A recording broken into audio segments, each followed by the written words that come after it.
uncensored. Welcome to Hauntoverse Uncut.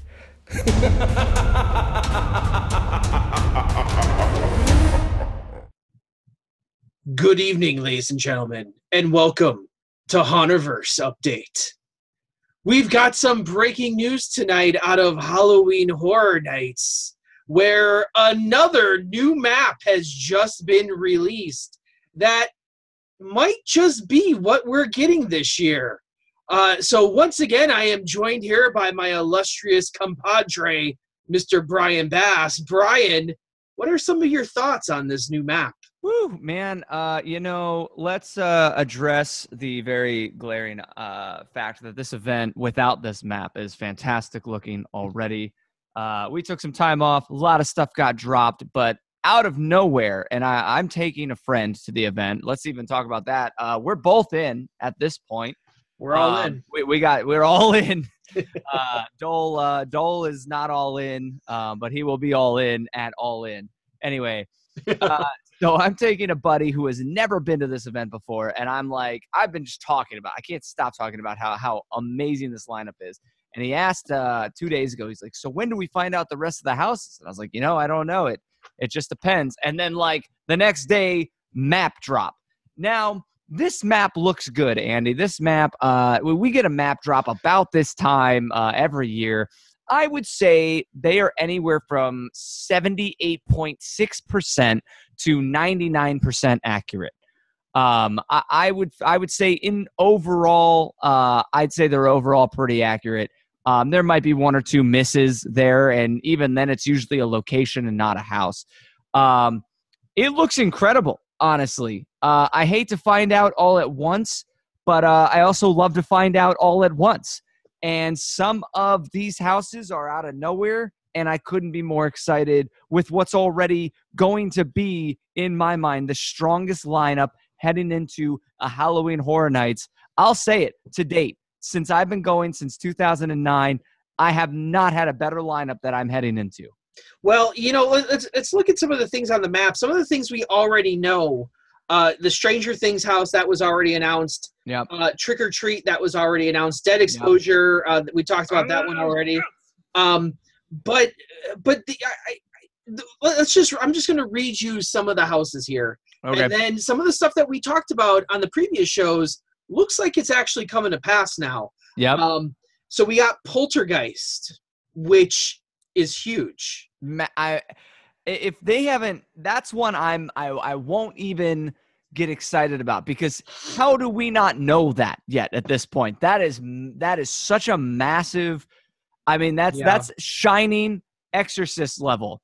And again, in a year that by itself, that would be the most anticipated house in my mind, but stacked up against Stranger Things, Trick or Treat, and Dead Exposure 2, I can't even, it's almost like, why? They're throwing everything. We got massive names here. Poltergeist, and to dive in, I think that does fall into that category, the same old conversation we've had. What a weird, hard house to pull off, but atmospherically could be incredible. And the possibility of going through a Poltergeist house is, I won't even, until I see it, that's what I'm worried about. I'm worried someone has that wrong, because I want it to be true so badly. Well, it's funny that Poltergeist was, we did a whole room on Poltergeist in my last haunted house. So it's kind of cool. Another weird coincidence.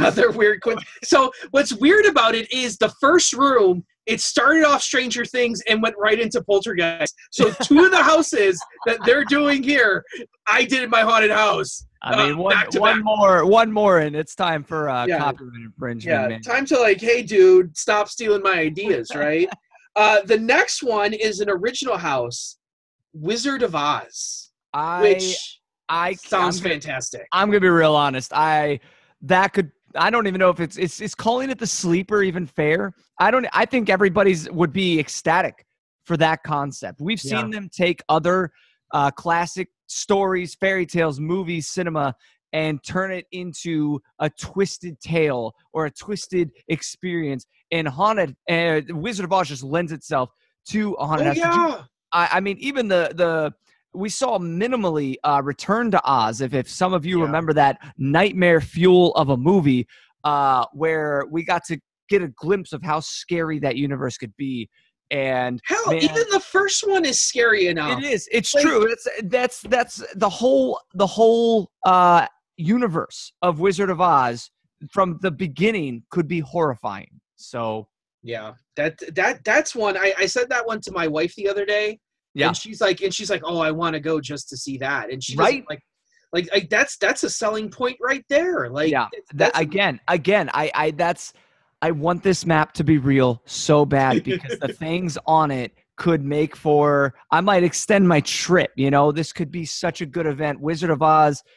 Again, it's like the Cedar Point we were talking about recently. There's mediocre to good to great rides in a park that has amazing rides, and the good rides in other parks would be amazing rides. Wizard of Oz, Poltergeist, right now, not knowing what they're like, are looking, oh, that looks really good. In any other year, that would be, oh my gosh, that's amazing.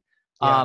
Let's keep moving down this incredibly stacked list. Oh, the next one on the list is Carnival Graveyard. Now, this I don't know where they're going to go with this. Is this going to be clown themed?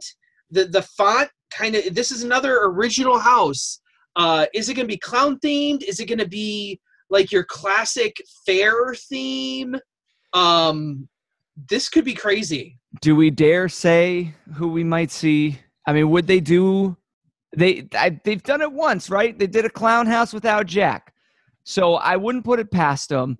It already ties into a scare zone that, by the way, is another title, and this one's officially announced: Killer Clowns from Outer Space. Yeah, I've been dying for any haunted house to do this. I mean, just hysterical, fun, crazy, scary. It's everything in one.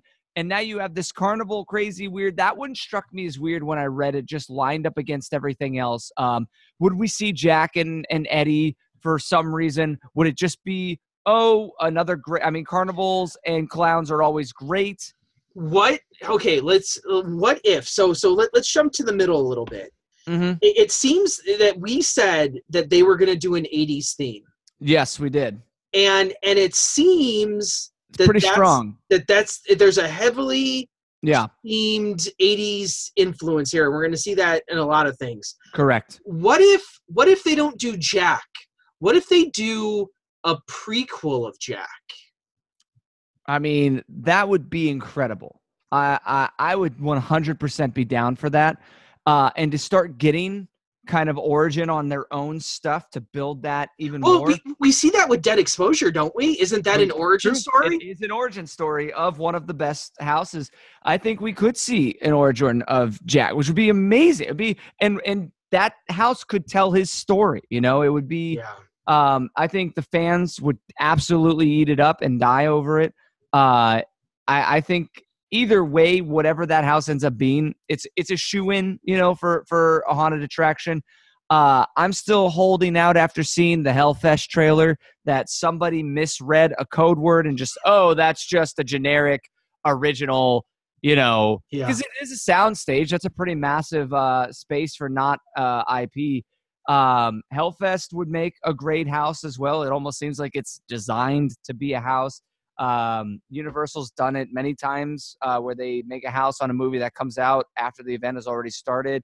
When it comes down to it, I'd rather see an original carnival house with the possibility of early Jack, a prequel, how like the final scene in the house that it's been telling this story and leading up to, this is how he's born. So and so far we're still not at a weak point in the event. No. Keep going. The next one is a returning house. Is look like it's another redo, like just like we had American Werewolf in Paris, and this is Halloween, which fits into the 80s theme again. It does fit into the 80s theme loosely. Yeah, we do have the new sequel coming out. And as soon as I saw that the sequel was coming out, I kind of assumed, I think we might have even said that I think in our last show, we hinted at Halloween being a house, and neither of us were sure of that. It made sense. Fans love it. It's classic. It's 80s, and you've got a new one coming out that actually it looked okay. It completely ignores the entire franchise, which I really appreciate and love. One of the lines in there for the fans where they're like, "Oh, wasn't it his brother or whatever?" And they're like, "No, that was made up. That wasn't true." And that literally line was like, "No, nothing else exists. We're gonna follow the first movie's story." And so, I'm not mad to see it back. People love it, and it's got great scares, so I can't be mad at that. Yeah, and it could be a lot like the first one, or it could be completely based on the new movie. So who's to say, really? Another one that has me quite excited. This is the one that piqued my interest the most, and I have no idea what it is. It's C.D. And it says it's alien theme. We have needed one for there's not enough of that ever. Let's just state that. We don't get enough UFO, alien, extraterrestrial houses that are executed really well. And I'm going to be honest. I stared at that, and I think there's not enough known about it. It still sounds like, okay, people know it's an alien theme, but the description, the title was very generic. Oh, it's alien themed. What does that mean? What does that look like?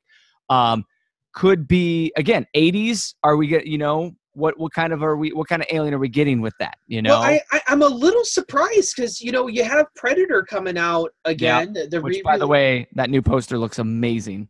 And I'm a little bit surprised that they're not going down that road. Yeah. Maybe they are. I say, here's the thing, where that 30% inaccuracy comes in on the map. People get stuff wrong. This isn't supposed to be out. We're dissecting it. We're in love with it. We could be way off on half of this stuff, or, it could be that I got a hint of that. It's an alien house. Is that, and they're keeping it so tight, they just have a generic theme. It could very well be, for all we know. Yeah. The next one, when they did announce this one already, we have not talked about it. And this one really caught my eye because I thought it was hysterical. It is called Slaughter Cinema. Slaughter Cinema. Oh my God. That's the one I have up right now. I'm hyped, Andy. Let's go back. 2009, one of my favorite houses, ripped from the silver screen. You go in, there's a movie lobby. You got a movie poster, some movie props about the movie you're about to walk into. And there was I don't know, anywhere from 4 to 8 of those. I don't remember. Someone let me know. And this is like the 80s throwback of that concept. And I am so excited. First off, horror anthology fan here. If you've got a horror movie and you've got an anthology, it's going to be my favorite. Hello, Trick or Treat, one of the best horror anthologies. This house is exactly that. You have the Slaughter Cinema setup, and then you've got 3 unbelievably amazing, just made up 80s B horror movie. Yes. It's gonna be incredible. With the same, you go in, you got the cinema, you got the setup, you see what movie you're about to walk into, and the 3, I think it's 3, the movies that they've made up for this house, I wish were real, and maybe they will be one day. They sound fantastic. I can't wait. What's got you so hyped about this? I could go on and on. I think this might be my takeaway original, because this is tickling my fancy here, Andy. It's everything I want.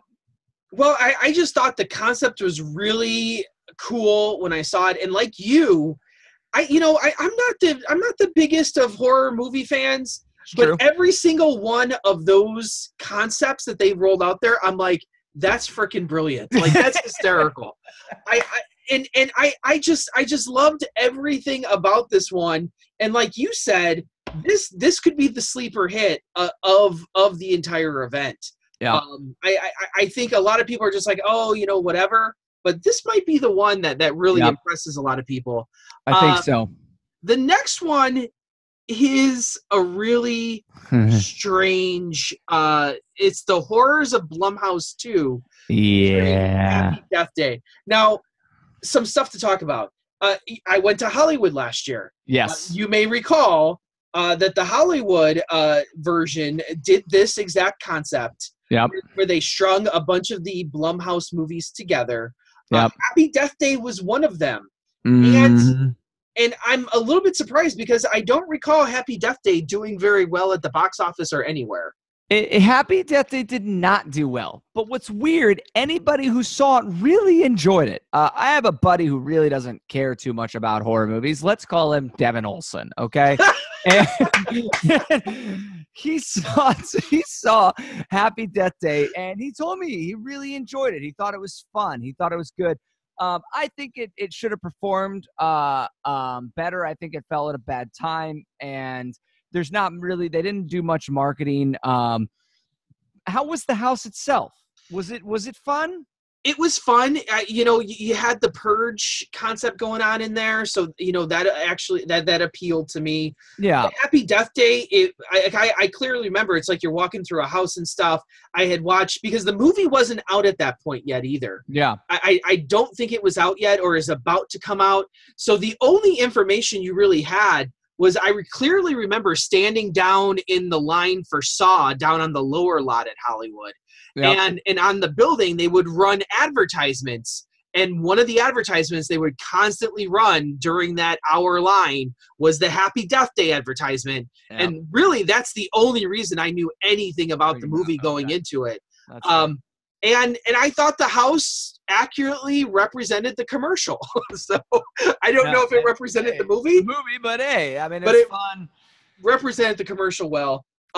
Here's my problem and excitement with this. So let's get to the elephant in the room for all the Horror Night fans. And I am torn on this one. This house last year was the most negatively received of the Orlando event. People did not like this house. First off, it's in a pop-up location that didn't exist before. And it is, I will argue, one of the least impressive structures to walk up on.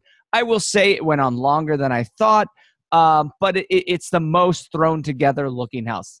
I went through it 3 times. The first 2 times, I loved what I saw, but overall it was bottom. It was at the bottom without question.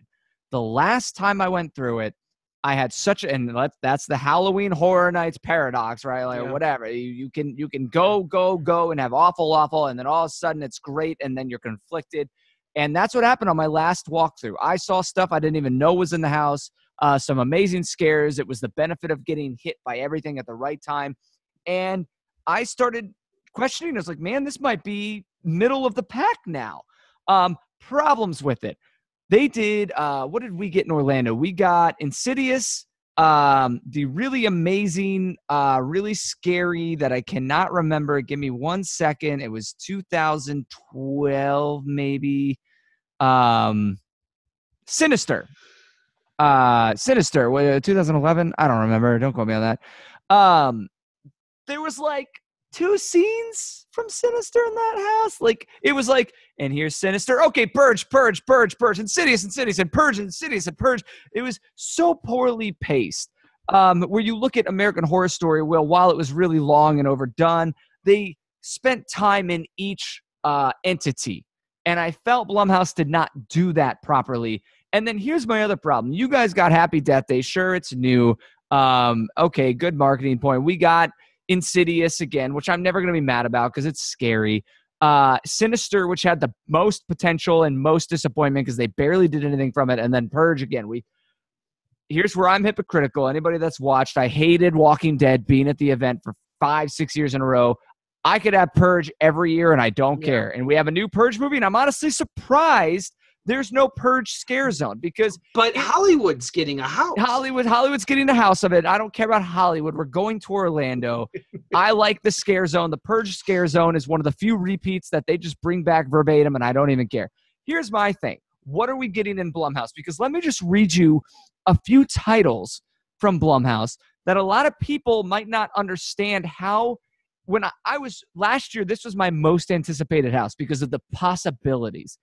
I mean, Paranormal Activity, resurgence of a genre of filmmaking that hasn't been really that high since Blair Witch. Yeah. The found footage film was completely revitalized because of Paranormal Activity 1 was a global event with their marketing and with the execution. You got Insidious, which, okay, that's great. Dark Skies, Sinister, which should have been its own house, honestly. Then let's get to the earlier years. Ouija, easy. Creep 2, amazing horror movies. They got over 90% on Rotten Tomatoes. You just have unbelievable Blumhouse's Truth or Dare, Upgrade, The First Purge is coming out, Unfriended, Dark Web, Unfriended was its own. I mean, they are the horror mecca of our generation. Some of them are terrible. Some of them are unbelievable. And they choose, in my mind, two very weak additions to a house. Happy Death Day is just a really strange choice to me. And I like I said, I liked it going. It was a nice walkthrough for the third of that it was there. But it's just a very strange. It was very bright, very just strange. I don't get it. It was, okay. But we got that one for sure. I'm curious what the other two will be. I'm incredibly hopeful it will be something unique and awesome. But I think right now that one sits on the chopping block as the weakest house possible this year. I hope I'm pleasantly surprised. Some other news, Bill and Ted obviously gone. That we knew that was happening already. Yeah. Yep, done. But R.I.P. Academy of Villains going back in the Bill and Ted Stadium. Yeah. Which guess what I'm skipping? Yeah. I never saw Academy of Villains. That I didn't go last year because I went to Hollywood instead. And in the year, were they even there the year before that? I don't know. I don't remember. But honestly, I watched their program on YouTube, and it wasn't terrible. No, it's not bad. It's got to be a lot of people love Jabberwockies. Yeah, but I got to imagine that Jabberwockies not very haunty. This has got to be a little bit more themed. It's true. It's not a bad out of the years and years of so we had Bill and Ted's, and then there was always another show. The drum show was cool, but overall I skipped the second show. I always skip the second show. The only year I didn't that actually was pretty good was the Jack show when he came back. That was a pretty as far as variety horror shows go. You had people murdered on stage, great illusions, fire, music, dancer. It was great. Academy Villains pretty good. Some gimmicky stuff that we've seen in a lot of shows before, but atmospherically not a bad amusement park horror show. Yeah. Bill and Ted's Theater, it's a fine sideshow. This is not the main event show. I don't know what their plan is. Everyone's secretly hoping Bill and Ted's is going to make a return next year. That's the joke, is they went away. They know millennials. They know our generation. They know the people going to this event. Take it away for a year, bring it back. People will lose their minds. So it's the best marketing ploy ever. I genuinely won't be shocked. Future Brian next year when you're like, oh my God, Bill and Ted's is back. You're not surprised because it's going to happen either next year or the year after. So the scare zones, Killer Clowns from Outer Space. We said that's a huge win there, right? This is one people have been asking for forever. And I was kind of disappointed it wasn't a house. I jumped to conclusions when I read it. I just assumed it was a house until Mr. Miller laid into me verbally, as he does, for not doing my due diligence, which is fair. I wanted it to be a house, man. I wanted it to be a house so bad. But here's the question. Last year, Trick or Treat, Scare Zone turned into a house. Saws and Steams, amazing scare zone, turned into a house. Is this a 2-year plan? Is this we're going to put it in the street and then turn it into a house? And we're even seeing the reverse of that with the next scare zone that I know you're going to bring up most likely. Scarecrow, one of the most popular houses of all time and the most popular house last year for the majority of folks. It was absolutely horrifying. Seems like it's being transformed into a scare zone. Called The Harvest now. The Harvest. I'm all for it. That house was amazing. I wasn't ready to see it go. That's a house that they could have brought back another year, and I'd have no problem with. So we see that transition a lot. I want killer clowns. I want a house. I want a house of killer clowns from outer space. If you guys haven't watched, if you have no idea what that is, just go watch it. It's fantastic. It's great. Grab some friends. Have a good night, man. I'm so excited. Another one, Twisted Tradition. Seems like the one street they did years back, and the name escapes me, it was Psychoscarapy, maybe, where they did the town. Oh yeah, falling apart. Right? Yeah. They've taken over. I'm intrigued though because that scare zone is always beautiful. It's always great. But how many times have we seen it? And Trick or Treat was the epitome of the best possible execution of that space for that theme.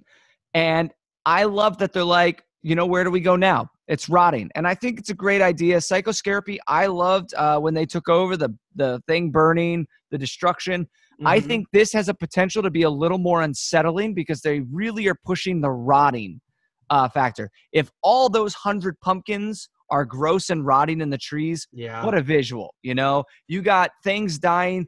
You really have a really cool freedom for some really awesome characters that could be just gross. Something you don't really see in such a beautifully landscaped scare zone could make for really great juxtaposition. Another one that taking over the main street that usually has like a bunch of different scenes. Chucky is there. Now what's interesting is last year they had Chucky take over the Hollywood event for the Terror Tram. So they're really going all in on Chucky here again now for Orlando. And it's, like in Hollywood, they just had Chucky's running all over the place. So I guess. Yeah, I've made my stance pretty clear on how I feel about Chucky being at a haunt event. How did you feel about it last year, Andy? I need to hear some perspective here. Well, the Terror Tram, him doing the video spots on the Terror Tram itself when you're going from location to location, I thought that was well done. I thought it was fun. Your first stop, you get off, and there's like 25 different Chuckies with chainsaws. And that's, to me, is where it fell apart very quickly. And then throughout the whole thing, the whole Terror I've been over this already. Yeah. I wasn't a huge fan of the Terror Tram. Yeah. You do it once and it's really awesome. You do it twice over 2 years and you're like, wow, it doesn't really change all that much. No.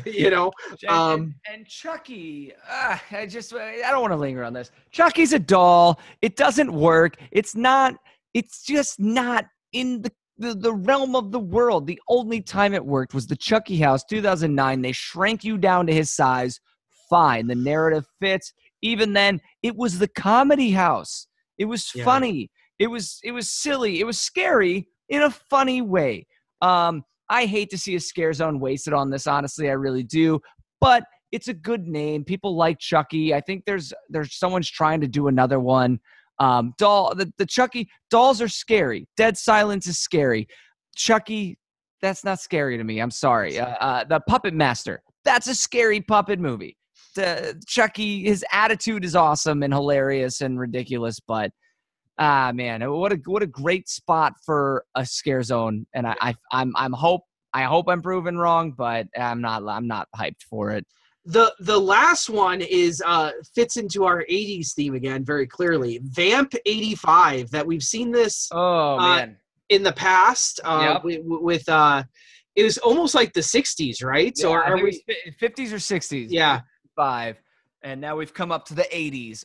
New Year's party, amazing concept, great theme. If it has that's the best scare zone in the park always. Usually. Yeah.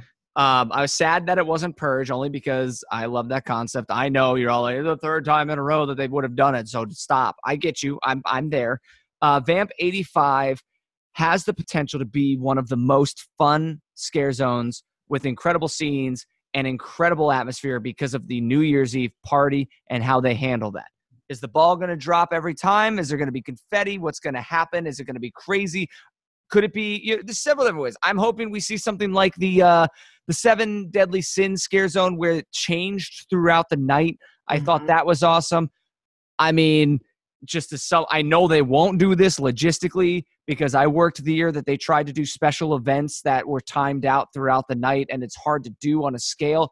But I mean, the park's open after midnight almost 90% of the season. They got to do a midnight ball drop, right? Yeah. I mean, that's got to happen. That's got to be a major thing. I hope it is. Even if it's something that happens every set, as long as they time it out to midnight. You can't do New Year's Eve party and not drop the ball at midnight. You know.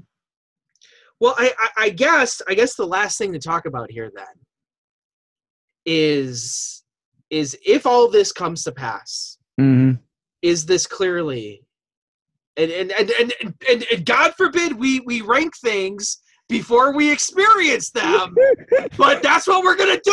That's what we're gonna do. Because is this the best Halloween Horror Nights ever? Is it? Based on the experience of I've ridden roller coasters, I've gone to haunted houses, I can look at something and just see, based on that experience, that I can make an educated decision. And I say 100%. By no competition at all, this is the best Halloween Horror Nights in the last 15 years. And I don't think almost anybody would even dispute that if this map is 100%. And I'll even say without this map being 100%, even if it's 50%, we're looking at most likely the best Halloween Horror Nights lineup we've ever seen. Yeah, I think we're right there. Because in looking not even from the enthusiast perspective, you've got stuff here for everyone. You got Wizard of Oz, you got Stranger Things, you got Poltergeist and Halloween, and then you get these really cool concepts that they're going to get to go, balls to the wall with it. I think we're looking at something. The only, like I said, like you said, the only place this event is lacking is in the show department. Yep. And you wonder if there's something else here, because there's nothing in that secondary stage area. Yeah, that's a big area. That's a big area. That's not well. Being used. And here's my question. I brought this up on the last show. I missed the Lagoon show from a few years ago. They just installed a new Lagoon show. Did they not? Yeah, they did. Is that something we'll see? Also, I want to go back two things. If you watched earlier this season, I called a. I don't even. I might have been even as arrogant as like. I thought we were going to see more originals than intellectuals, and we have. If this map is real, which also Wizard of Oz, is that original? Because that's kind of like anyway. Wizard of Oz, Carnival, Alien House, Dead Exposure, Slaughter Cinema with a 10 house event. We have a 50-50 split, and I'm not. That's where we want to be, I mean, that's fantastic. Best event. And I went to a haunted house last Friday, weirdly enough, because it was Friday the 13th. It was almost a week ago. Wow, that's weird. And man, I can't tell you, it got me hyped, and I got so excited. I ended up accidentally talking my friend into buying a ticket. So I have someone coming with me who's never been to Halloween Horror Nights before, has only been to like a handful of local haunts, and he has no idea. And I mean, the prices this year, I just took their survey. I told you their prices were as intentional as possible to see when they could get people, because we both committed way before we ever would have committed to Halloween Horror Nights. And you know what the first question was on that survey? Would you have bought your ticket this far out if we didn't offer that 2-for-1? And I said, absolutely not. Absolutely not. No, not a chance. 100%. This is the reason I bought it. Yeah. So, I mean, they know exactly what they're doing. And even the daily prices, all their regular prices are down. And I think it's because they've made that jump to 10 houses. It's almost impossible to do in one night, especially without a fast pass. They're going to drop the prices and just have the double park time and gain the revenue that way. Well, that's the thing is you bring people in for 2 nights, they're gonna love it. I tell you what, if they could find a way to maybe equalize Friday and Saturday, I would do 2 nights of Halloween Horror Nights every single year. Friday, Saturday, Friday, Saturday. 100%. Friday, Saturday. That is the problem. The only trouble, this was a Wednesday, Thursday, Friday, Sunday ticket. Okay, great. For those of us that have real jobs, Danny Miller, if you will. Yeah. It's hard to go on Thursday, Friday, or Friday, Sunday. You get to take advantage of Columbus Day. Some companies don't recognize that beautiful holiday. Sounds like a haunted house in itself. It does. Yeah. Hey, throwback to the best scare in Halloween Horror Nights history, Arbor Day, the most underrated holiday out there, and Halloween Horror Nights highlighted that. So, I'm glad we got to do this, Andy. I just moved into a new house. I know it's new setup, new everything. I barely found my Halloween stuff. Your computer decided to RIP for a little bit. It does it sometimes, right? It does it sometimes. We're coming to the end of summer off our 100-degree 3-week stint, and I'm just over it. And after going to the Friday the 13th Slasher the Fest at Nashville Nightmare, I've got a lot going on this year and this fall, but man, Halloween Horror Nights is just at the top of that list that I can't stop looking forward to. We are planning, like you said, you're going to Horror Nights. We are not going the same weekend though. No. But there's always Busch Gardens, Williamsburg. Which what's today's date, Andy? Today's the 19th of July. That means in less than 24 hours, we will have our next announcement from, the 20th anniversary. Yeah. I'm excited to see what they come with. I think they're going to come in pretty big. Also, interesting note, if Halloween Horror Nights get our last show, I believe we talked about. Well, we didn't talk about it. We saw it after where Blumhouse, he made a tweet saying something about the 20th anniversary, like, with 2 X's at the end of it. Yeah. I kind of jumped to, well, maybe he's talking about doing something at Busch Gardens. I don't know if that's not possible. That maybe he has enough movies. What's stopping Blumhouse from going into Busch Gardens and really making a big event, especially in Williamsburg and in Tampa? I don't know. We'll see tomorrow what comes out, but you got to imagine they got something planned. So they have to. I'm excited because if I have to, I got to try to find a way up there, and all I need is one really good reason. So yeah. Well, I'm excited. So as always, thank you for joining us here on Hauntoverse Uncut with this great update we just did. I'm, of course, Andrew Barczyk from Chicago, Illinois. And I am Brian Bass from Nashville, Tennessee. New house, same location. Just as excited about this coming fall when we go to the best Halloween Horror Nights in the last ever. Rob Dole, find your way there. Scare on, Scare Warriors.